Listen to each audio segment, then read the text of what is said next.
Hello, everyone, and welcome back to Odd Ones. It's me and my wonderful, gorgeous, beautiful wife, Lara, picking at her microphone. Sorry, there was a dog fuzz That's or a cat okay. fuzz. Or are you fuzz? It's a me fuzz. It is white. That's my favorite food, is me fuzz. Me fuzz plus. Welcome back, as always. Don't forget to like, subscribe, and all the other good stuff, and check us out on social media. All the links will be down below, and most importantly, if you have any questions or anything like that, email us. Leave a great description, and we will leave anonymous, or give anonymous advice. Lara,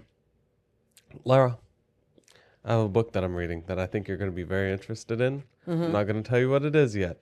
I'm going to put a picture of it in this video, but you're not allowed to know yet. Okay. Yep. I think you're going to really enjoy the fruits of the labor of this book. Okay. But this is going to be a book that we're going to cover after.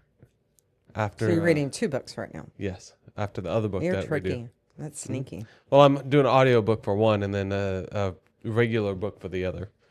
So, yep. I know I'm fancy. I'm a fancy pants. What can I say? You have shorts on. Fancy shorts. What can I say?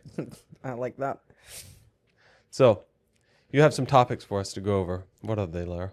Well, I just have like two things that I thought we could talk about.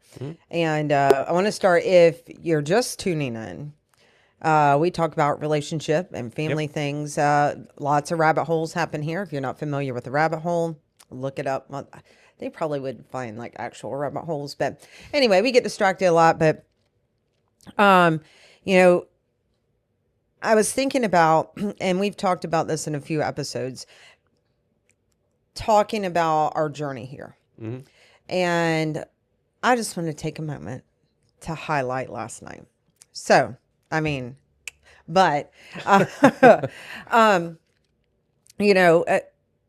let's give a little preface here that our communication has not always been like this. Yep.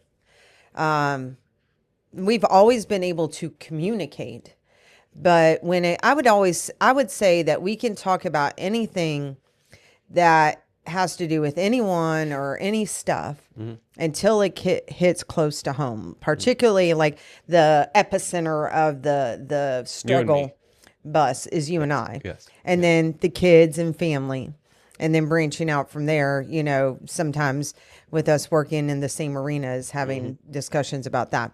But really anything that had to do with you and I or our relationship was really hard.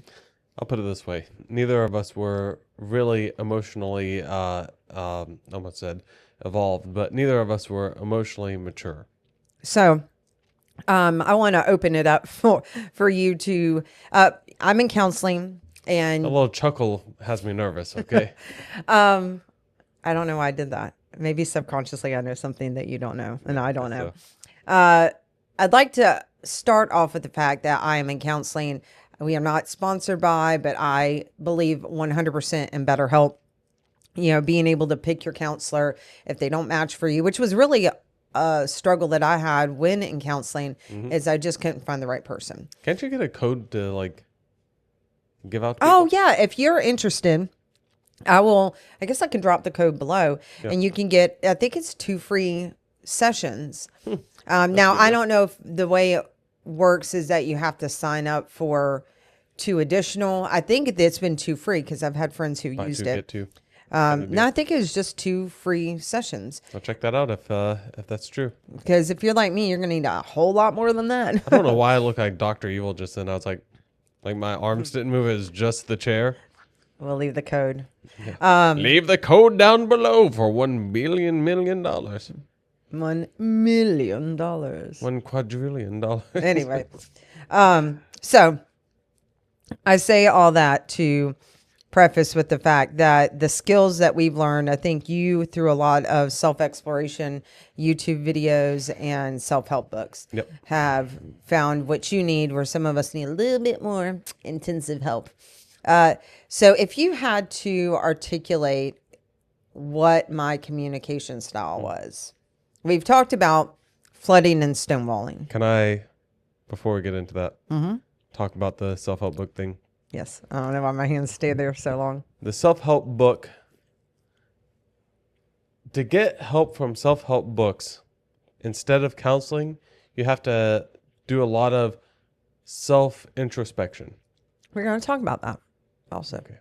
Because, and the reason that I'm kind of emphasizing this is because in the book that I'm reading, the author says, he gives 7 traits and he says, I want you to give yourself a Google review.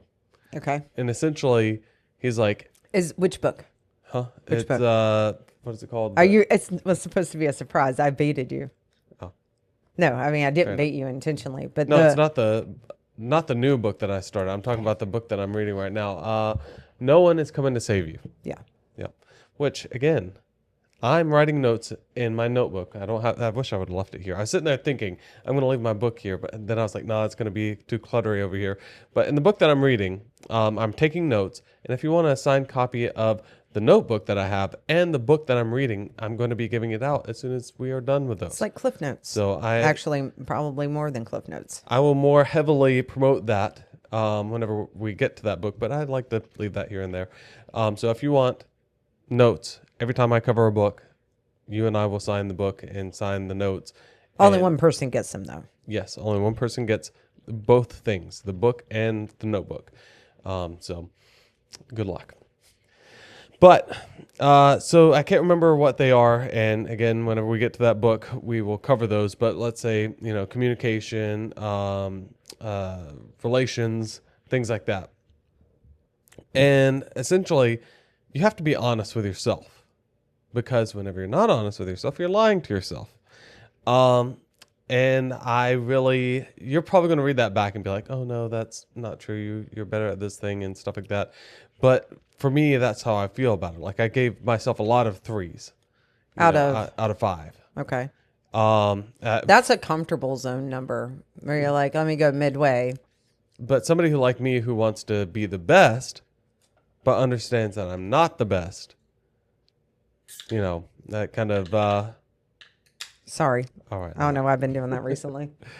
But yeah, he even mentioned that, like, pretty much if you gave yourself all 5 stars, then you have you have some introspection to do. And those type of people who have trouble with that, you're not going to get a lot of benefit from self-help books, because you're really going to be using that to study and say, oh, look at these things that I'm doing, instead of reading between the lines and saying, look at what I'm not doing.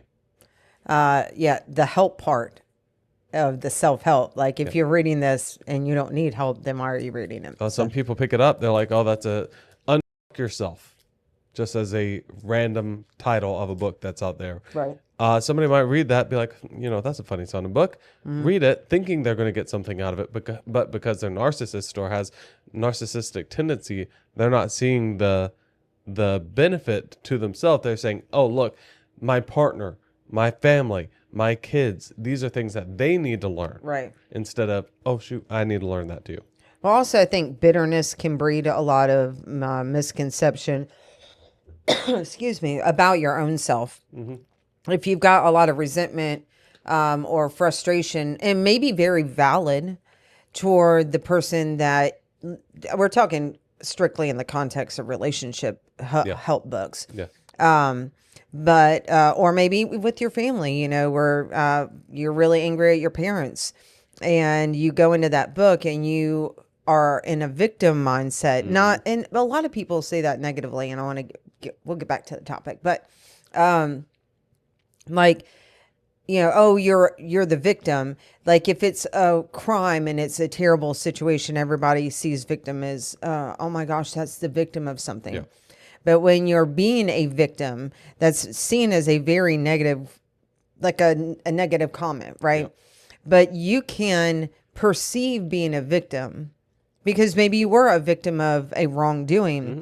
But instead of allowing yourself to realize, but I don't want to be the victim anymore. Yep. I want to be the one who conquers, yep. And overcomes. So I say that to say that, but like we were talking about in the last podcast, my perception, whether true or a balance of, both things, or whether it was a false perception or whether it's a balance of the work that you were doing and my perception of it. You know, me noticing you calling me pet names or being more verbally adoring Yep. yesterday. Was it because I wasn't seeing it before because I was so wrapped up in the negativity, or is it because you've been working on it? And so I could read a book and be like, oh, you know, all these glaring things about my partner where I'm not even focused on the things that I could be doing because I've got so much resentment toward the other person. Yep. So anyway, very good point. I think that's good advice. So let's talk about those things that our partner could be doing. Two terms you'll hear us use often, or enough for me to explain, is stonewalling and flooding. I will tell you what flooding is, and you can share stonewalling. Yep. And then get back to the question at hand. But so flooding is where I or someone who does that will essentially word vomit on the other person, and maybe even it could be something as strong as the other person not being able to get a word in edgewise, which I have been guilty of because I talk through my thoughts, or over talking them. I'm never intentionally did that, but that I'm aware of. Or you fire off so many things at once, like, let's say we're talking about dinner and somehow we've now brought up, the lawn and how you treated me yesterday and then 5 years ago. And, you're not able to consume one thing because I'm just continually dumping it out. And then when you go to say something, interrupting or whatever that might be. So flooding is essentially what it sounds like, overloading the other person's sensories, right? So stonewalling. And just as a reference, we got these terms, wasn't it from 5 Love Languages? Maybe not. Oh, shoot. I'm referencing the wrong book. I'm sorry. There's another book. I'll try to find it where we got this information or got the terms. But stonewalling is pretty much imagine what I imagine whenever I hear these two terms is you are the water flowing and I am building a dam to protect myself. Or you've already got the dam built. Yep. Because I think that... Well, I'm there during the conversation. And then there's a certain part where that dam shuts and now I'm not allowing water in. I'm not allowing that flow in because I can't take anymore. I'm too far gone, essentially. I do not disagree that it does happen that way where one person floods and the other person stonewalls. But I also feel like there are times that you've gone into conversations stonewalled where I haven't flooded, but you've already got that exterior where you're like, no, we're not talking about this. No, I'm not. We're not going to validate any feelings. I don't want to hear these perceptions about me, or I want to, I'm not willing to take a look at myself. I'm not saying that you do. Oh, that's not stonewalling. That's, again, that goes back to emotional immaturity there. Sure. And, just going into a conversation, like if you bring something to me, and I'm like, well, I don't want to talk about that. That's just setting a boundary. I don't want to talk about that right this second. I'll talk about it later. Stonewalling is whenever, emotionally speaking, you are over encumbered and now you have essentially masked. You have nothing left to give. You are just, for me, I'm just silent, or I just say the bare minimum. I'm staring off into space. I'm not in the conversation anymore. That's stonewalling. And I think, again, maybe that's for how you stonewall. But there are circumstances that have happened in the past, and few and far between, where I would be saying something and not flooding. And because that was a conversation that you weren't wanting to have before we had the emotional intelligence to say the proper things, that you would stonewall. Like you would check out of that. Cause, that's still the same thing, though. But not because I was flooding. No, it's still being flooded. Like I'm still being flooded, even if you're not actively saying a bunch of things. I'm still getting flooded What are you being flooded by? It's how people understand that. by whatever things that I perceive that you're saying is emotional. So whatever you're saying is emotional to me. And so that is like I said, over encumbering me and my emotional status and how I comprehend things. So Well, I'm still getting flooded and stonewalled by the things that you're saying. even if I'm not flooding in the sense that I shared with them. Yes. Like, okay. I think that was important to differentiate, because I do feel like there would be someone who stonewalls. It could definitely come across as that because you've flooded, now I've stonewalled, but you can be flooded by one comment that triggered you emotionally, and then you stonewalled. So Yeah. anyway, Well, that's the importance of reading the room before you get started in a conversation. If you go into the bedroom and I'm sitting there just quiet, not doing anything, not even scrolling or anything, like whenever I'm stonewalled, I'm in this office, I'm just done. I'm not talking, I'm not on my phone, I'm not doing anything, I'm just staring. And that's me like at peak stonewalled. And that may be because of a conversation that we had. That could be because of a conversation that I had with kids, or my mom, or whoever. And it's now on not your onus. I should be able to take responsibility for that. And if you ask me, I would. But it is up to you, if you have an emotional conversation that you want to bring up to me, to come in and be like, oh, this is not the right time, or at least asking. right. Well, I think there are times too where if I was doing my own thing and you were in here and a situation went down and you were sitting in here and I just came in and I was like, hey, blah, blah, blah, blah, blah. This is again before we had emotional intelligence, and we can talk through that and give some I don't really like the term emotional intelligence. It sounds like we have reached the pinnacle of knowing emotions. I would rather say something like emotional education, where we are being educated emotionally, because I am definitely not 100% there. I'm constantly evolving and reading and researching and trying to become the better, or not better, but become better than I was yesterday. I don't have a problem with using intelligence, because emotional smarts, and you can be smart about something. That doesn't mean you know everything. Yeah. And it's not an emotional expert. It's not an emotional. It's just I have awareness of and tools in my tool belt. So I can understand from that perspective, or from how you interpret emotional intelligence. Like, it's something you can learn. But I don't think it gives off the expert. If you guys thought we said we were experts because we said we were emotional, I'm not saying experts. I'm saying just from me. If I was to say it, I'd feel like I'm being pompous. That's just me. Okay. Well, I like the moments where we can go back, and look up definitions and better understand that. So I want to dive into that at some point. But for now, what would you say? And we'll talk about. Hold on one second. There's somebody's alarms going off or something. All right. One of our kids had an alarm set for 12 o'clock at night for some reason. So, or whatever time it is. It's all blurred together. It's all the same time. So, wherever we were at, we were talking about emotional intelligence. I think before we were emotionally educated. I'll go with that. I think that's appropriate. I'd like for you to. I'd be interested to hear what your perception was with my communication style in the beginning of our relationship. I mean, I'm ready for it. the first word that hopped to the front of my mind is volatile.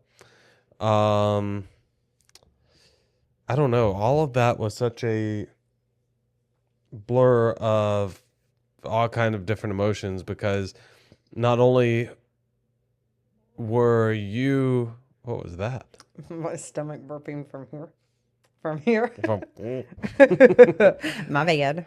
But because I didn't have any emotions practically, aside from the core happy, angry kind of nothing emotion.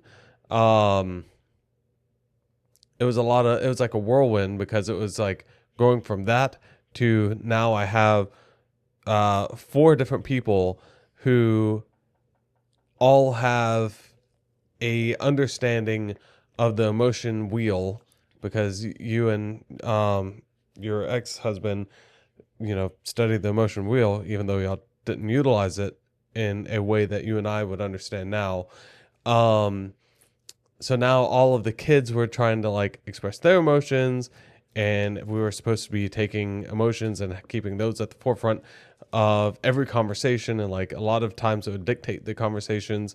And again, that was before we realized, hey, emotions aren't king, logic is king, but emotions have a very important close second role there, pretty much intertwined, where we need to consider both before we take any kind of action.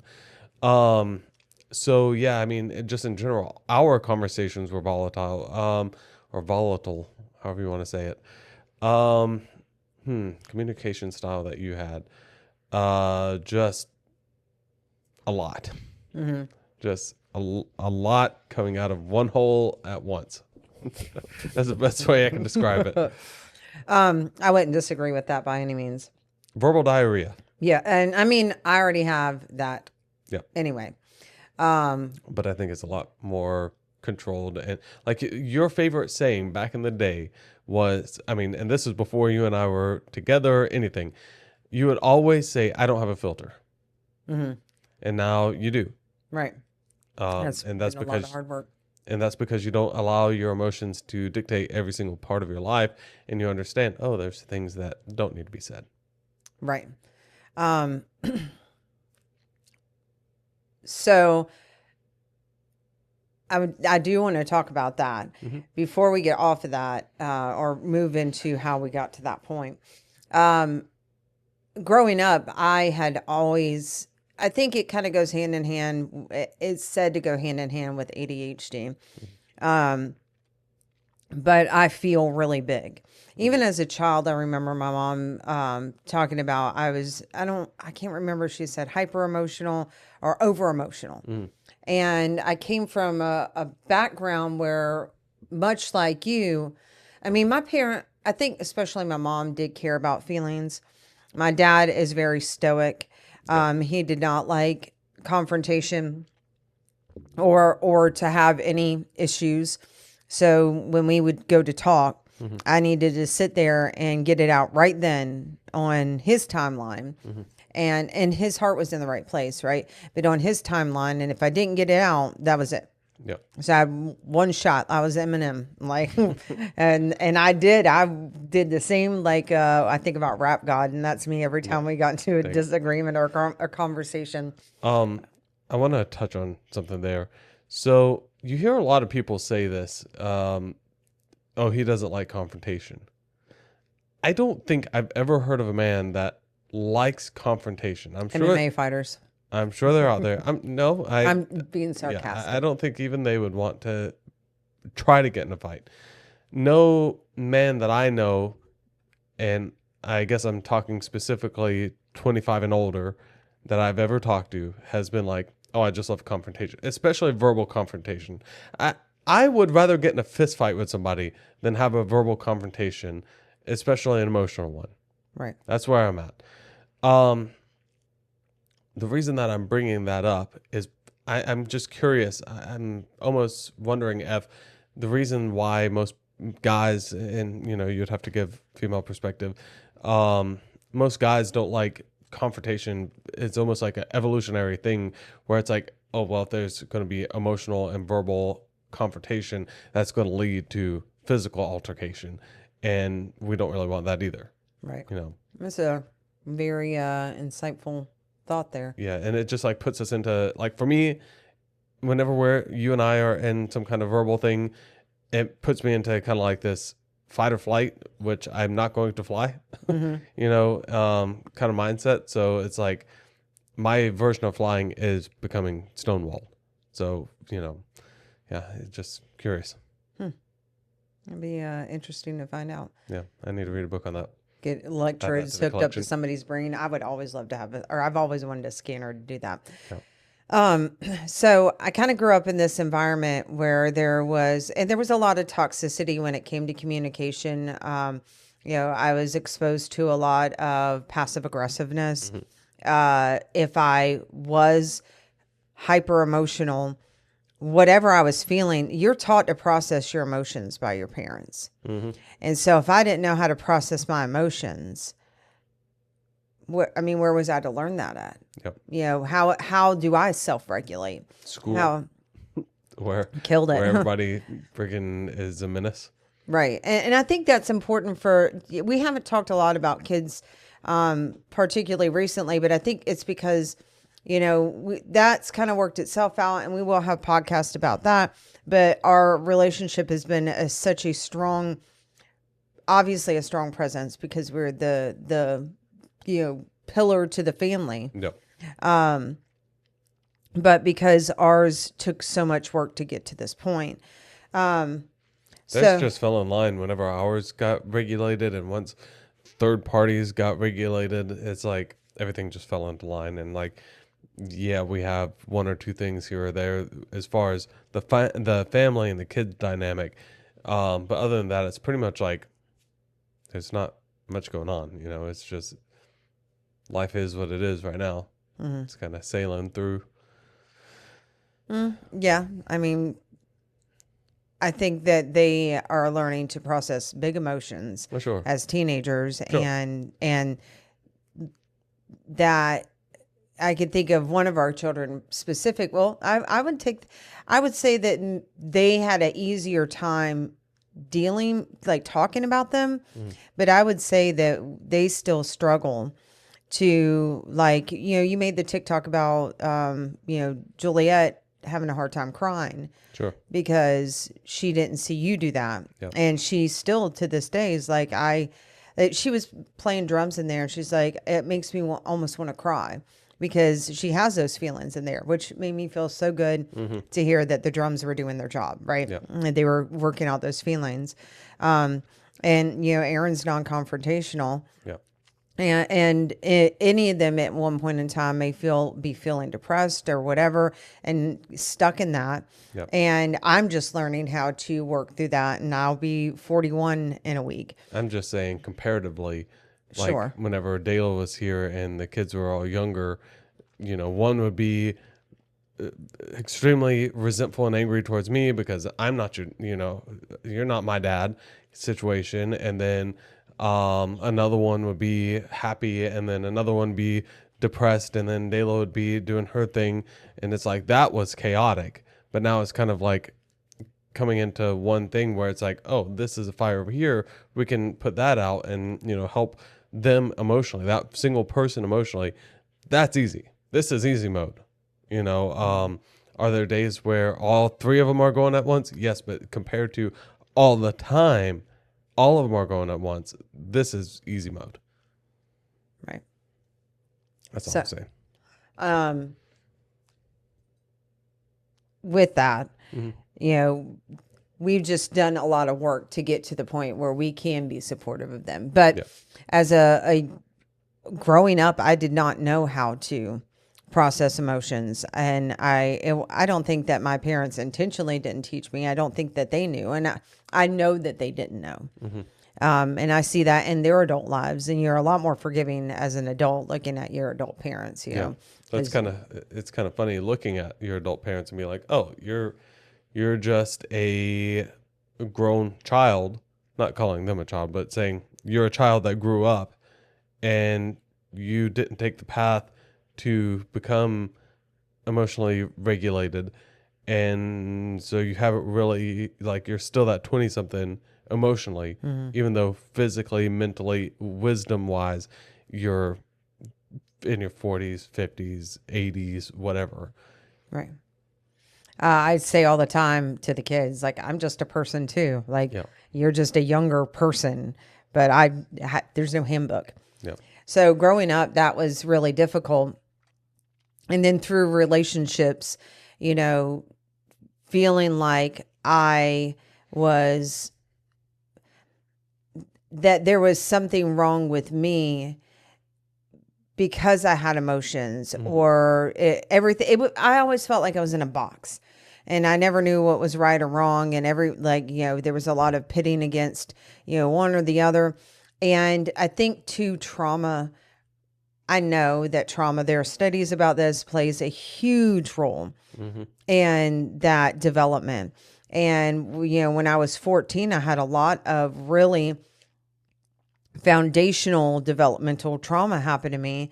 And so for a long time, I feel like I was stuck at that. So while my body might be 41, even though I ran it like I should be 61, I don't think that I really became really aged until recently. You get wisdom and you learn things throughout the way. And I think some things you have an internal compass, but The street smarts. yeah. The only way I knew how to communicate, it felt like when we got into a situation where we didn't agree, and I guess I at some point should give my perspective on what I felt like your emotional, communication style was. But there's some smart analogy that I clearly don't remember, so I shouldn't be using it. When the rubber meets the road, right? When the rubber would meet the road and I was trying to talk to you, all of a sudden it put me in fight or flight. The amygdala, if you haven't looked it up, it's part of the brain. Can you turn that mic? Huh? Can you turn the mic? Turn? What? Right there, yeah. Okay. Sorry.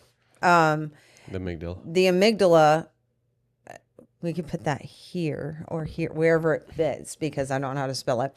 It is the part of the brain that is trained. Okay, let's go back to our primitive days where, we're out in the woods and we are having to keep our eyes out for predators.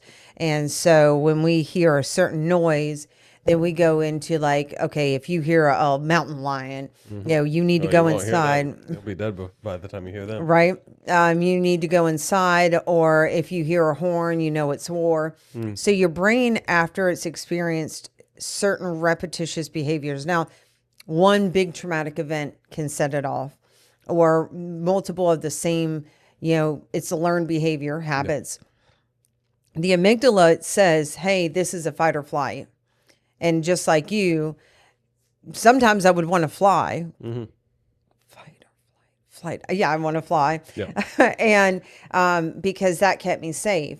And sometimes I wanted to fight because I wanted to fight for us. I just didn't know how to do it until now. And I think it's been like an evolutionary thing. Yeah. I feel like when we got together, things were just so perfect in the beginning. That puppy dog stage, I'd never experienced that. And then we would have, disagreements, never anything bad. I never understood couples who never fight. Great for you guys who have are able to have calm, rational conversations and never had to use any of these tools. That's like the white picket fence kind of concept. I mean, they're still having to utilize these tools. It's just learn these tools. Yeah. Okay. Fair enough. That's what I'm going to say. Yep. Okay. So when I would have conversations with you, it very much felt like, and you said it a minute ago, that logic reigns over emotion, but I think it's the merriment of the two. Yeah. And, you said it afterward, using both in tandem, because emotions are our internal navigation system to know something's right or wrong. Now, whether our navigation system is broken or not, or is on the right, is working properly, is a whole different story. So when I would want to talk to you about certain things, because you did not have, it really was, I always pictured you as you're really, really happy, which is most of the time, or you are angry. Yeah. And then when you were neutral, I'm you got to feel something, you're not angry. And I didn't know what to call it. So it was very hard to talk to you about things that at the time, because you didn't understand them, you couldn't empathize with me. And so it did feel like I had to, it felt like Yep. let me use the right term here. It felt dire and it felt like a threat. I felt unsafe because if I couldn't explain to you what get it out, like logic to you, because you're a very smart person, you're a very intelligent person. If I couldn't get that out to you in English, then I'm there. Like I felt panicked, that you would walk around with this misunderstanding and that you would grow to hate me or resent me, or you would think that I was crazy or whatever thing that my brain had triggered. Yeah. And so it was two literal polar opposites. Do you remember what point we started really looking at, I remember in so many of our, I would call them arguments. I'm not trying to dress it up. And so many of our arguments, it was the same repetitious behavior. Somebody would say something, the other person will respond. The other person would not either like how that person responded or didn't like how it came out or didn't know how to talk about it. And then it just became the tit for tat kind of thing. Or even if it wasn't intentional, or it became this, heated thing because we couldn't articulate in a way that, first of all, you and I both understood. But it also became a, feeling like you just want to be heard. Yeah. And so what point did we start really taking a look at that? Whenever I was 30. Whenever I turned 30 and whenever that first argument was, whenever I was like, listen, I'm 30. I'm too old for this shit. And I don't want to fight. We still have gotten into a couple since then. But at that point was whenever, I made a conscious effort in myself. I can't speak on your behalf, but I took a conscious effort to look into myself to start trying to figure out, how do I stop this? Right. And trying to come up with solutions, and that wasn't really working. But that's also whenever I started finding. That's whenever I started trying to find like books and listening to podcasts and things like that to try to get better insight on my emotions and my emotional regulations. I mean, it's just like many people have said, and it's funny that all this is coming up because in this book it's saying it again. You can't control other people. You can only control yourself, and hope that by controlling yourself and, learning new tools, new tactics, new things, the surroundings will change too. And, I'm not tooting my horn. You've done a lot of work too. And it's like we really came to these conclusions separately, but then came back together with them. Like, it's funny, like a lot of the things that, like, we've referenced them before, To Be Better, we did not send each other their podcast. Right. We did not send each other their TikToks. We separately discovered them on two totally separate YouTube accounts, just randomly discovered them. And then just like by osmosis. I came in, I remember, I was like, you're listening to Be Better? Yeah. Yep. And so then, we just started to evolve. I mean, that's really what it is. And, I'll be 34 this year, so almost 4 years later. Dang, Grandpa! It's taken that long to start really utilizing the tools and still finding new ones and putting those into practice. And like I said, and I've said this a lot to a bunch of people lately. Just it's a constant state of evolution. And the second that you're like, well, I'm done evolving, well, Darwin's theory is going to get you. If you're not growing, you're dying. Yep. Yeah, I think we could get into a 5 hour long podcast about the nuances of communication. But yeah, when I remember you saying, I'm 30 now. I'm too old to fight. And I felt like I never wanted to fight. Like I just wanted to be heard and I wanted to be understood. And I think at the end of the day, everybody wants to be heard and understood. Yeah. Yeah. Whether it be heard out of respect, like, hey, I don't want to do this, or I'm telling you valuable information. You listen to me, or to be understood, like, oh, you're not understanding why I'm behaving or doing the things that I'm doing. But the other topic I want to talk about, and this kind of rolls right into that. And if you want to talk about the nuances of communication, we've got a lot of that on our channel and the things that we worked on. We both have projects that we'll be sharing more about our own journeys, but let us know what part of communication seems to be the hardest for you. Like, I think it'd be really cool to get a perspective of, hey, this is what happens when we sit down to communicate, because we have tried it all sorts of ways. Yep. All sorts of ways. We've used books. We've literally, like, I've shown you the emotion wheel. You have given me Bjornisms all over the place. But it wasn't till this part where we started to look at one another and in ourselves. And I remember, because I've been in counseling for, it's going on 2 years, but at least a year and a half. But there came a point where you told me, like, Larry, you got to get counseling. Yeah. And it wasn't that I hadn't done that before. I mean, when we met, I was in counseling. Yeah. I just never stuck with it. But I was so consumed with all of the feelings, which I now have come to, through counseling, understand that I've been in fight or flight since basically the trauma at 14. And I've stayed in fight or flight that whole time. And I've been in situations where maybe it wasn't volatile all the time, but my amygdala and my senses essentially were always waiting for the mountain lion. There's a term for it that I've heard before where it's like multiple PTSD, I think is what it's called, or something along those lines. I'm not Complex. a doctor.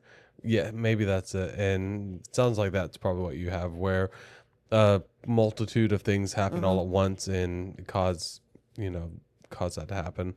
There was something there that you said that triggers a thought, but I can't remember what it was. If it hits me, I'll tell you. Okay. So it really, peace within myself, the ability to even look at it didn't come till you and I. Like, you weren't going anywhere. Like, even if I tried to, like, push you away. I'm too stubborn, bitch. You told me, to be fair, when you and I became friends, you're like, hey, if I lose this job or you leave, like, I'm not going to be your friend after this. I mean, you were honest with me, kind of a butthole thing to say to somebody. And the fact that I was like, no, sir, I am like a disease that you can't get rid of. Butthole, or is it being honest? I mean, you shouldn't have engaged in the friendship and been so cool knowing that, hey, I'm not going to continue on with us. I wouldn't want to pour my life. I wouldn't want to knowingly pour my heart, especially in the restaurant industry, pour my energy and effort into a friendship. Like, Why? yes, listen, but we'll go off. Hang on. Let me finish. Okay. You ebb and flow out of people's lives. Sometimes you pick someone up and they're your friends for lifelong friends. And sometimes it's circumstantial friends. And sometimes it's, trauma friends. There's a whole multitude, and it's great to get to know people and do that. But if you are spending your time invested in another person, the way I perceive friendship, where, like, I will be a ride or die where we want to bury the body, Yep. Knowing that the value that my perception was, the value that you placed on friendship was, I don't have enough desire to remain friends with you. And because I won't reach out to text you after this. Like, if you're gone, you're gone. That you didn't value that enough to reach out. No, I just understand how schedules work. I understand the logic in it. I understand that, especially in the restaurant industry, because I've worked it, that your schedules are not going to intersect where you can have days off and be like buddies and hang out and stuff. What about people who live long distance who don't get to see their best friend all the time, but they still have friendship? They still have moments of being able to, like you and your friend, y'all still have the same days off. Y'all still have the same hours that you work and stuff. If you have a friendship, you would say, hey, once a year, let's get together. Or I'm going to, logically speaking, I would be off a day that you were working. And unless you were working doubles Saturday and Sunday, and you I work did at the time. Right. But you had, let's say you had a Monday evening off. I didn't. Right. We're only talking about Leos, and I worked with you. Yeah. But that's not what we're here to talk about. So my thing is, life is what? I just think it's funny, the rabbit holes we go down. We're trying to talk about communication. Now we're gonna lay some with We're just communicating about communication, okay? Go ahead. So life is about, and I'm gonna get back to what you said about how you process friendships too, and how both of us have flaws and we both have good things whenever it comes to our thought processes about friendships. My thing is, life is gonna be a whole journey of finding friends that you're going to have times with, and at the end of the day, it's the memories that you have with them, whether it's for 1 day, 1 month, or 8 years. I have friends that I still cherish the memories that we have together, that we're not friends anymore. They've since it's been 11 years since the last time we talked, but I still cherish the memories that we have together. And they have their families, they're doing their thing, they're busy with young children, they're busy doing their life, and I'm busy doing mine, and that's okay, because I cherish those memories. Do I wish I had some of those still? Sure, but I don't, and that's okay. And yes, you're right. There are some friends like you and your best friend that have lasted the span of a lifetime. And that's good. That's a great thing to have. But then you have other friends that you decided, I'm going to be there ride and die. And until I came into the picture, I'm like, hey, I knew these that you people, were going to use this to these make a two point. individual people that you've been friends with that you won't let go, you're going to have to let go because they're dragging you down. Right. Well, thankfully, the subject at hand being us, I didn't let you go that easily. So looking back, how we became, I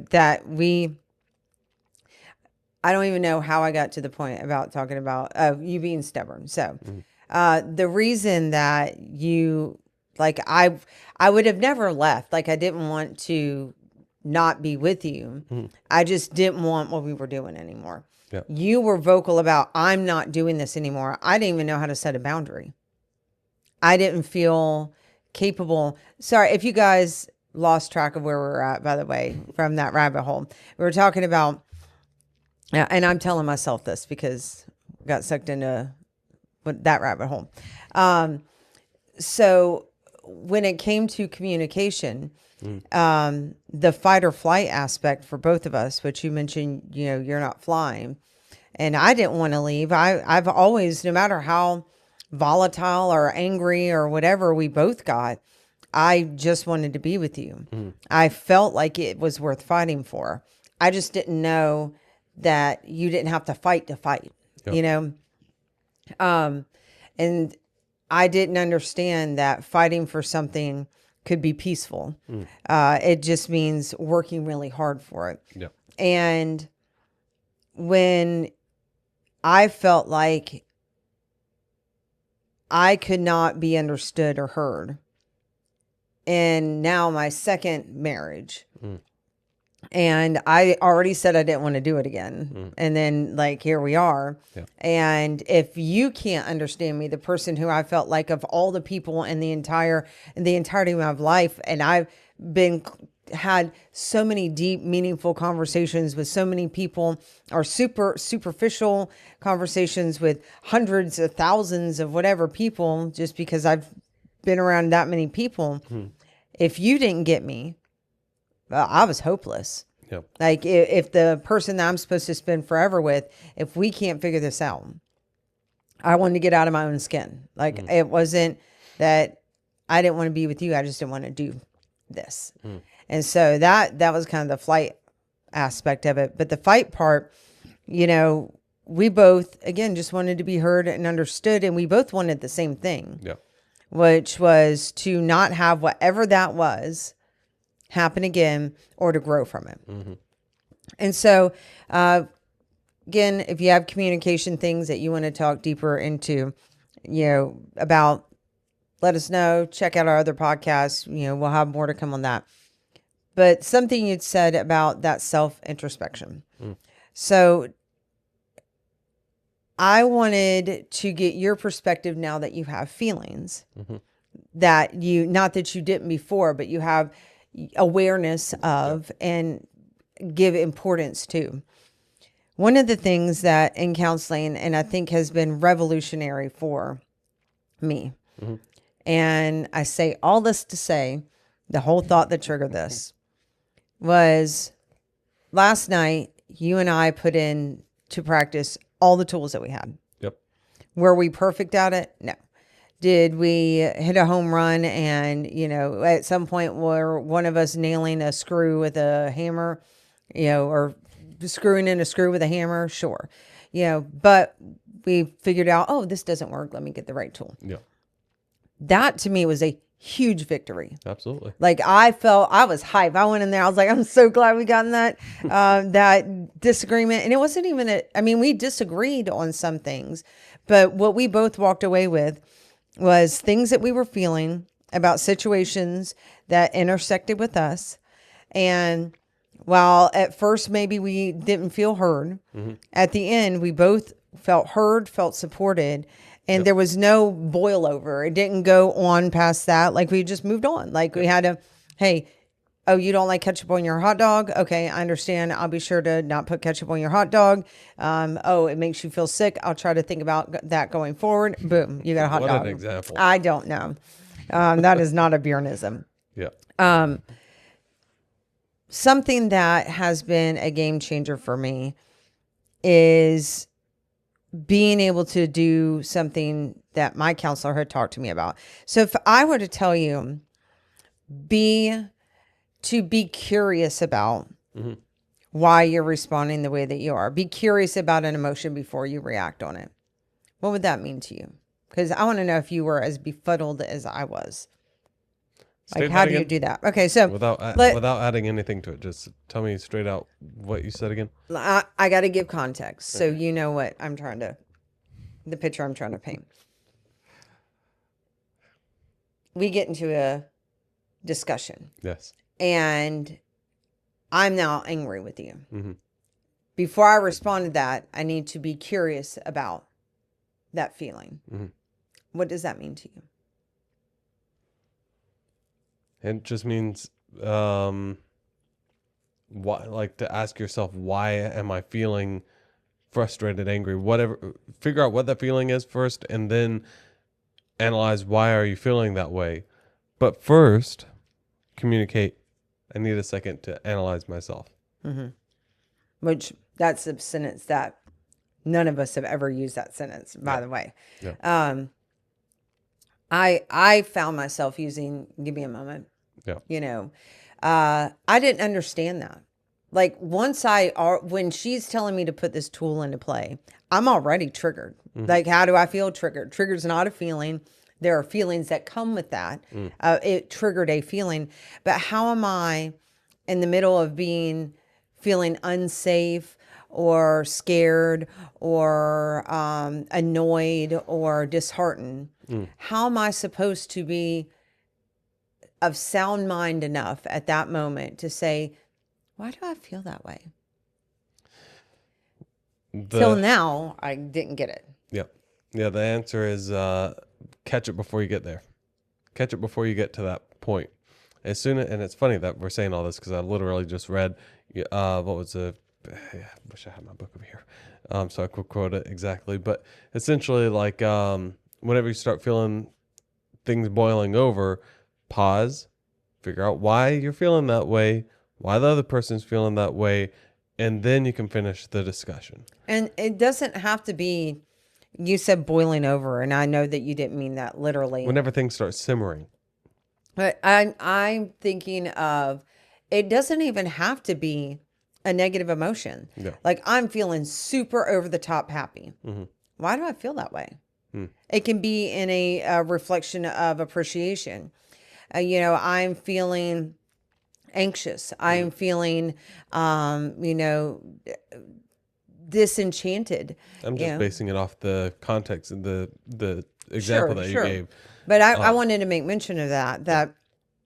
Sorry, I had to have a ginger candy and it got stuck to my teeth.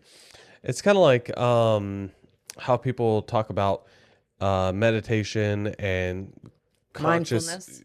mindfulness, consciously breathing, things like that. It's just another practice of mindfulness, which I'm not good at all. That's something It that is I need to super practice. hard. Yeah. Because having these thoughts is just like breathing. It's just like happening. You don't think about it until you think about it.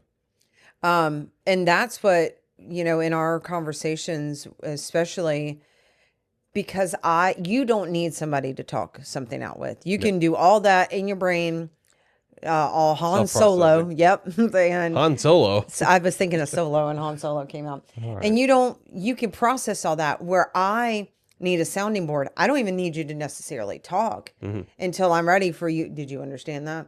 And if you didn't, I'll keep talking until it makes sense to me. Yep. And if it makes sense to you and I don't have to keep saying it, great. Because as long as you are getting what's in here, the concept of it, I don't care what words I use. That was the biggest struggle until last night, and a couple other conversations where I would say I understand, and then you kept on saying the same thing. I was very much guilty of the same thing, but I think just last night versus just a couple weeks ago, the stark difference in that is huge. But that's where a lot of the arguments came from, was one of us would understand and the other one would just keep going. Or one of us thought we understood. And what I think that's probably being misunderstood leads to a lot of it. So I would say something and you would say you understand. And in my mind, it's one of two things. One, whatever you said after that made it clear you did not understand what I was trying to say. Not that you weren't capable, but the words that I used were not articulating appropriately for you to truly grasp that. And you may not have been able to understand. They're my feelings, and what you feel. It's like, do we both see the same color green? Well, the hard part in that is there was a lot of times where I completely understood, but by then we were already boiling over. Too late to The dang milk was scalded to the bottom of the pan kind of situation, and so I would say something in rebuttal, in complete understanding of what you were saying, but because you were already upset with me or frustrated, you couldn't process that I understood what you were saying. And it would just be this back and forth of, I understand, no you don't, yes I do, and then we'd fall into neither of us understood at that point anymore. So the second part to that, I do agree that happened as well. To this, the second part is an expectation of how the other person should react. Like for you, I don't want to say so much now because I've seen this change. Not that you don't love a short, sweet conversation. Let's get to the point, problem solve, move on. people that watch this podcast are going to beg to differ. That is not wrong. But get to the point and move on. Yeah.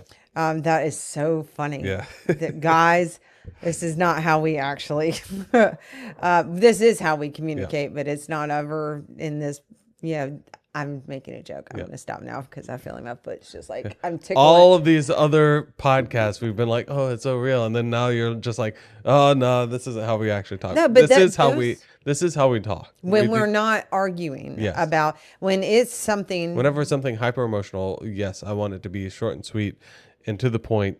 I understand as a rational person that other people have emotions and that it's not going to be that way. And I just need to get over myself and understand that. Oh, it's not a pen. What? Go ahead. What? I'm about to try and get in your psyche. Go ahead. Oh, I just have to understand that, other people have to be heard, and it's not just about the logic and things like that. What?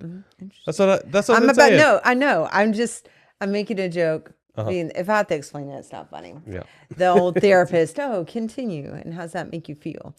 It's funny that you say that. I really don't want to go down this thought path, but like you said, it's an interesting concept. You will go on for hours. I'm not saying you, but we can go on for hours about the most random, not important subject. Don't get my autism going about Beyblades, Yu-Gi-Oh, Pokemon, kayaks, whatever. Right, which are important to you and are things that you're comfortable with. But when it comes to emotional stuff, you just want to get it over with.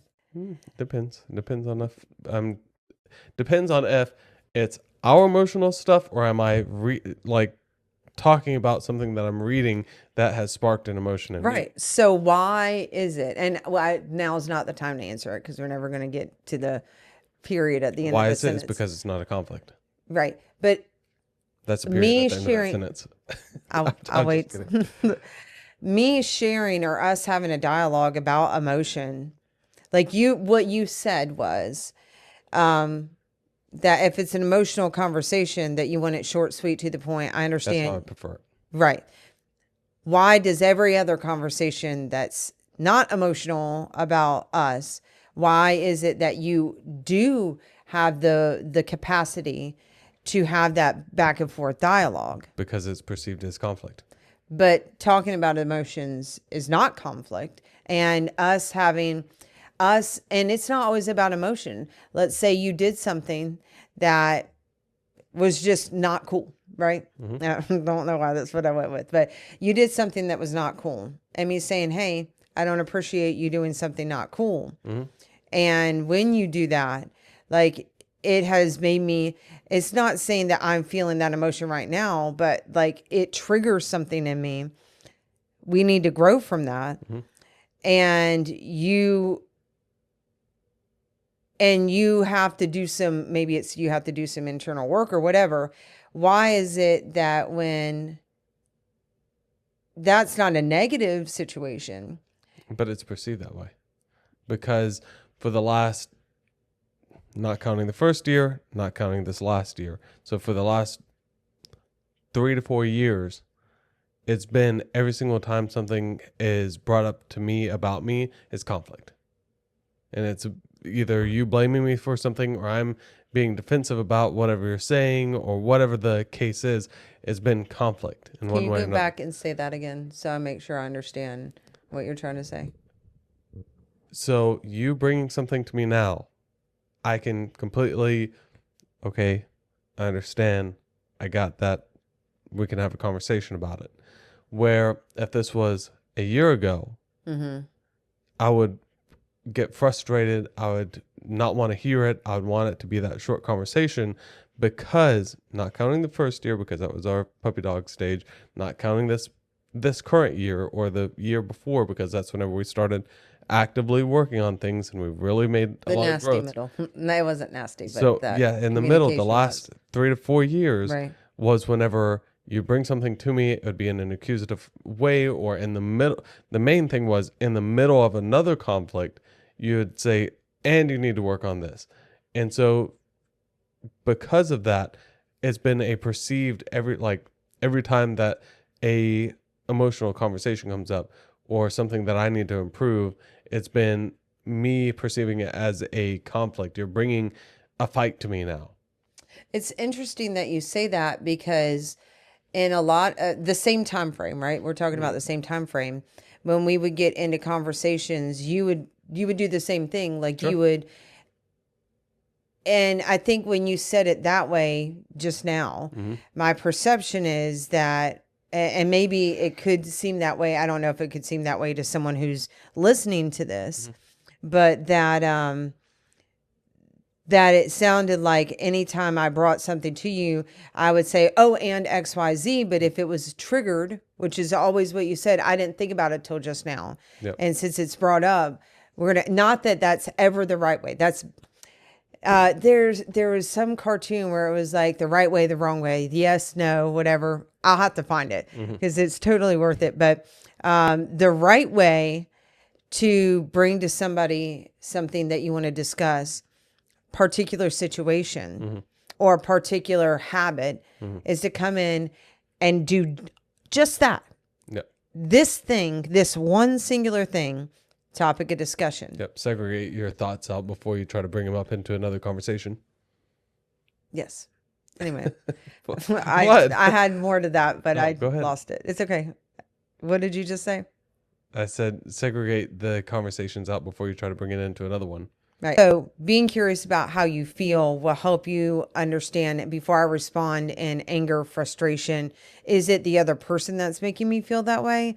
Or is it something deeper that's making me feel that way? And can I effectively communicate with that person? Because I didn't understand why I was afraid, why I felt anxious talking to you, or I felt like I wanted, I felt, I guess, fearful and stressed, whatever that feeling was. Well, why do I feel that way? Because I know you're not trying to harm me. I know that you're not leaving me. I know that you're not doing anything that in our day-to-day lives that should make me feel threatened. Yep. What is it that's making me feel that way?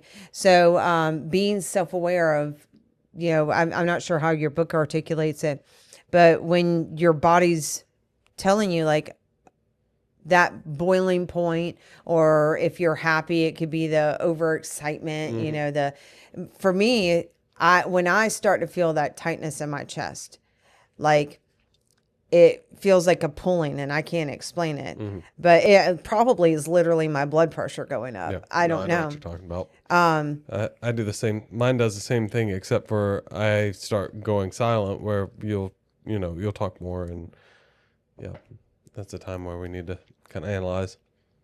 Mine's literally a physical. Like I know once I start feeling that physical response, and there's obviously an emotional response too, but once I start feeling that physical, like whatever I'm doing at that moment, I've got to dial it back. Like I've got to say, okay,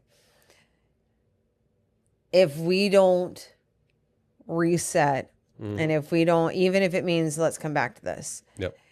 I'm going to say or do things that I don't want to do because I'm feeling whatever emotion it is. Why am I feeling that way? And that takes a lot of skill. Yep. A lot of practice, not a lot of skill. Once you figure it out, it doesn't take a lot, Yep. but it takes a lot of practice and willingness to work on yourself.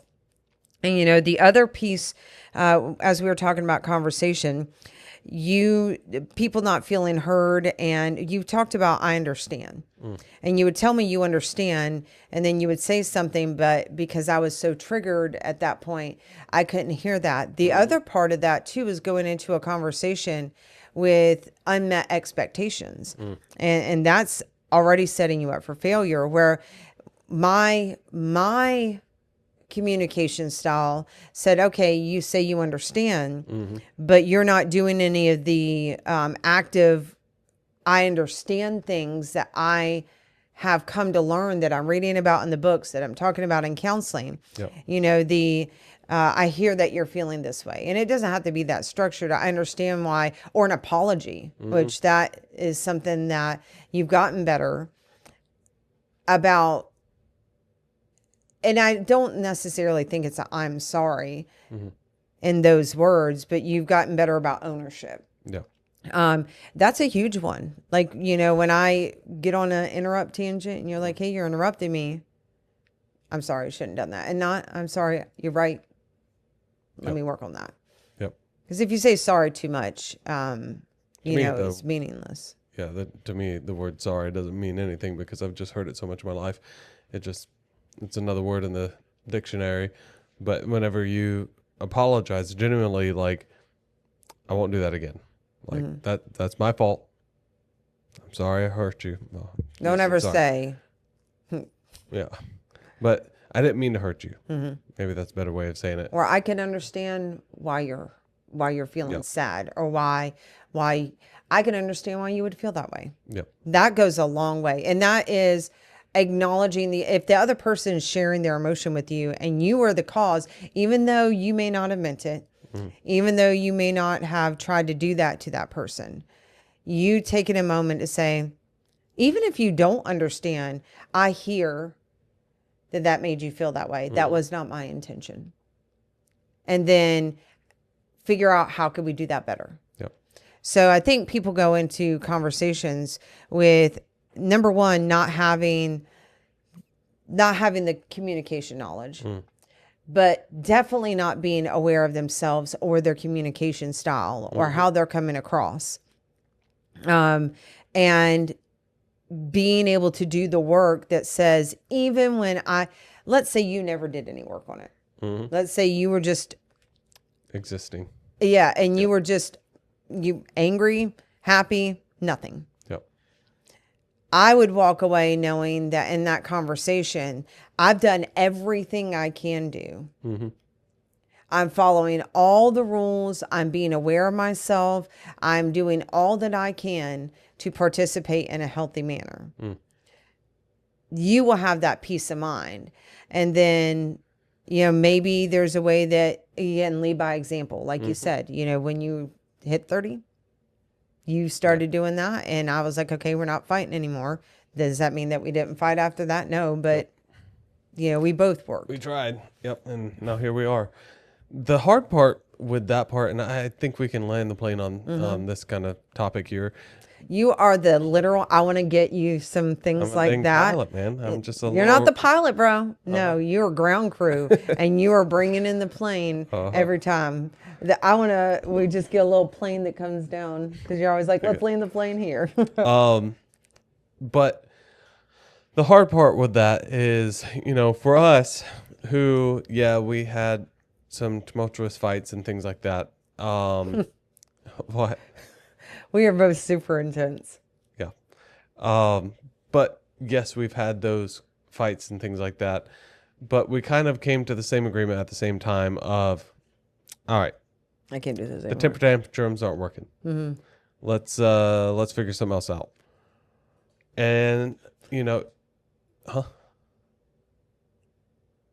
temper tantrums made me just now reflexively feel like we were being childish. I think when you don't know how to regulate that, those are very real. And could you boil it down to once you've come out on the other side of temper tantrum? Sure, but those volatile reactions come from a root. Well, yeah, but So don't feel bad if you're still struggling out there and have those big things. Address it. I'm still calling it what it is. It is a temper tantrum. I had a temper tantrum. I'm saying that about myself. I'm not talking about them. I'm saying a 2-year-old that's throwing down on the ground, having a temper tantrum. Never have you ever, by the way. No, Somebody's visualizing you doing the satire where the boyfriend got caught cheating and he's like, I have no idea what you're talking about. oh my gosh, you're about to when we get done with this. But the 2-year-old that's fallen out on the ground, having a fit, that's his real emotions. He's feeling those emotions. He desperately wants the balloon. He desperately wants whatever it is. And those are his emotions. That's all he knows. Whenever I'm going through it and I'm having my temper tantrum, that's the only emotions that I know and the only way that I knew how to deal with them. It's wrong. It's wrong of the 2-year-old. Okay, It's wrong I of the get what you're 32-year-old. What?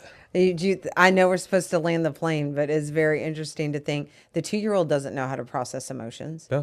He learns from his parents. Yeah. So at 32, if you didn't know how to process emotions, is the behavior wrong? Sure. But what, you're going to get on to the 2-year-old for not knowing how to process their emotions at 2? I mean, if the parent hasn't way. taught them, if they haven't, I mean, I'm you not, get but the parent you needs to get be onto teaching them them. for the behavior. Yeah. But you can't get onto them for not knowing how to process their emotions. But I mean, in this case, there is a difference between the 32-year-old. Like the 32-year-old Sure. should be on the road to recovery, essentially, on that part. But the people that I feel bad for are, and again, well, you have us, the people like you and me who came to the thought process together separately and then came back together and was like, okay, got to fix something. And then you have the people who are like, all right, my partner's not willing to do anything. but he's not hurting me. You know, we're not really getting into it. He's just kind of doing his thing. I'm going to better myself. But then you have the people that are in abuse situations, and no matter how much they do to better themselves, they're still getting hit.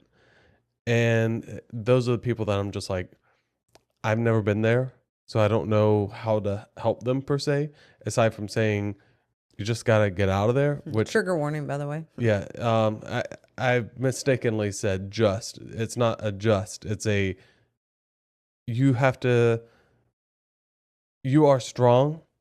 You are able to do it. It's going to be hard.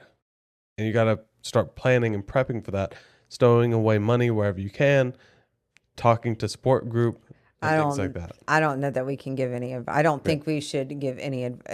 I will not give any advice. That's a starter. That's a starter kit. Because if, let's say, you are stuck at home and you physically cannot go, there's some really, really I know. terrible. I've heard some terrible stories and stuff like that. So that's why I feel bad for people in that situation where it's like, there's a hotline I think you can call that I think we should leave the number below, because I'll leave a link to that below for this part. But yeah, I think that's everything that we can cover right now.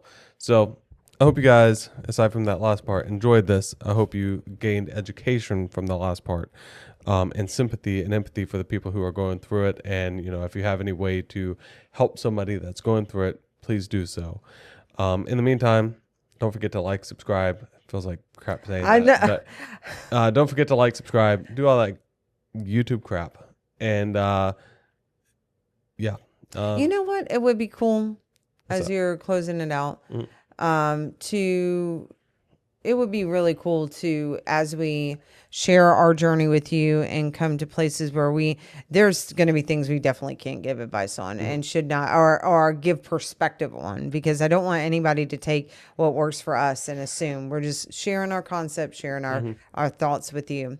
And our journey with you, and we're the only ones going through that. Yep. But for things like that where people are struggling, like there's counseling, I guess licenses or courses that you could take that when we come up to one of those, we're like, I just don't know. You know, one of us go do some continuing education, because we're sharing this in hopes that somebody else is impacted and doesn't have to have not the first year, not just now, the sandwich in between, you know, or any of the situations we've been up against, that you can grow from that, because it's so much easier on the other side. Yep. Yeah, I would love to become a coach or a counselor or something, to do some one-on-one stuff whenever we start making progress with this. But until next time, stay a little odd. Because we are. We'll see you on the next one.